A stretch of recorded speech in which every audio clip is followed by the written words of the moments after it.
Hey family, welcome back to another video. तो जो आज का वीडियो है वो बहुत ही इम्पोर्टेंट और इंटरेस्टिंग होने वाला है, क्योंकि आज का जो टॉपिक है वो है करियर आफ्टर लॉ। लॉ करने के बाद आप क्या क्या करियर ऑप्शन में जा सकते हैं। तो चलते हैं मेन वीडियो की तरफ।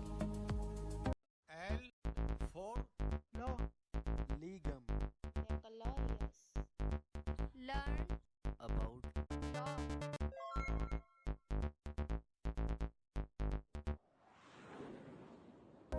तो चलते हैं सबसे पहले ऑप्शन की तरफ, जो कि है lawyer. Any person who has degree of law passed out from any recognized university are called lawyer। कोई भी व्यक्ति जिसने लॉ करा हो और उसके पास लॉ की डिग्री हो किसी भी यूनिवर्सिटी, उसको कहते हैं lawyer. Advocate, any person who has degree of law passed out from any recognized university and after that he validly get registered in any state bar role under the Advocate Act 1961। जो advocate होता है वो registered होता है advocate act 1961 के तहत। बस ये दो डिफरेंस होते हैं लॉयर और एडवोकेट में। दूसरा ऑप्शन है IBPS, institute of banking personal selection. The institute of banking personal selection IBPS is a government owned bank personal recruitment agency under the jurisdictions of Ministry of Finance, Government of India, that was started within a aim to encourage the recruitment of placement of young undergraduates, postgraduates and doctorates in government owned bank in India. It also provides standardized system of assessment and result processing service to organization। means ये जो कराते हैं conduct, वो कराते हैं ministry of finance, जिसके अंदर आते हैं अंडर ग्रेजुएट, पोस्ट ग्रेजुएट और डॉक्टरेट।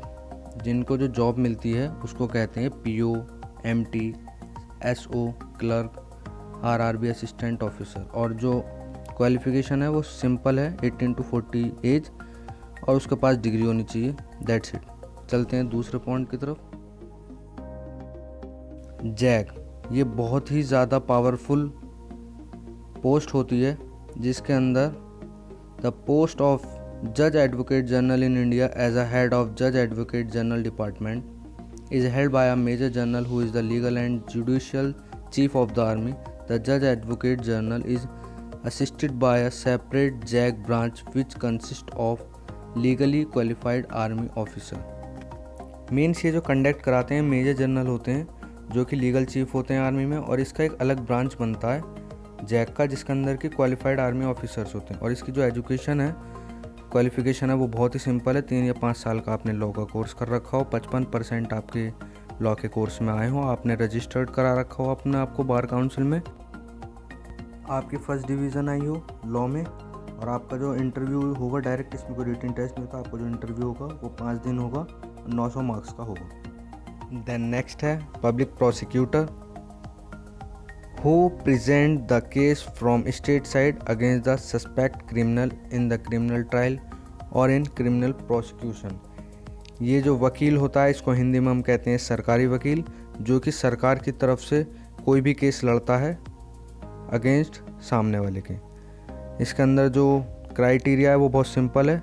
नेशनलिटी होनी चाहिए इंडियन, आपका जो है लॉ डिग्री होना चाहिए आपके पास, और आपके पास कम से कम 7 साल का एक्सपीरियंस होना चाहिए किसी भी कोर्ट में, और आपकी जो एज लिमिट है वो है 35 to 45। सो इस पॉइंट के अंदर ये सबसे ज़्यादा पावरफुल पॉइंट है, और सबसे ज़्यादा लॉ स्टूडेंट इसको ही करने के लिए, इसी पोस्ट को पाने के लिए करते हैं, जो कि है जुडिशियल सर्विस। इसका एक एग्ज़ाम होता है PCSJ का, इसको हम कहते हैं provisional civil service judicial exam, जिससे कि आप डायरेक्ट लॉ करने के बाद एंट्री कर सकते हैं जुडिशियल सर्विस के लिए। ये जो कराता है, ये कराता है हमारा स्टेट जुडिशियल डिपार्टमेंट, और इसके अंदर आते हैं सिविल जज क्लास 2। ये होते हैं जूनियर डिवीज़न के जज, जो कि स्टार्टिंग करते हैं अपनी जज की जर्नी। तो अब चलते हैं अपने अगले पॉइंट पे। Working as an advocate for MNC। अब फ़िलहाल इंडिया में बहुत ज़्यादा MNCs आ रही हैं, तो उसके लिए भी बहुत ज़्यादा एडवोकेट्स की ज़रूरत पड़ती है।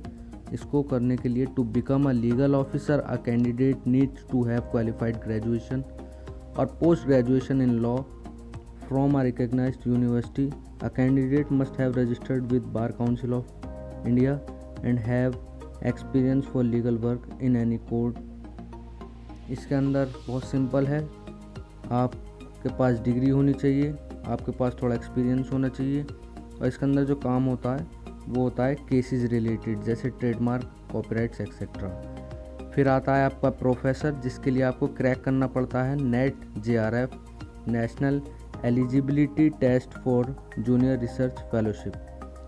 इसको क्लियर करने के बाद सरकार आपको सहायता देती है कि आप रिसर्च कर सकें और किसी भी यूनिवर्सिटी में आप प्रोफेसर के लिए अपॉइंट हो सकें।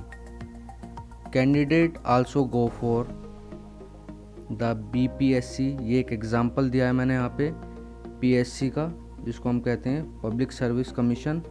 जैसे कि इसमें मैंने स्टेट वाइज के लिए बिहार का दिया है, बिहार पब्लिक सर्विस कमीशन।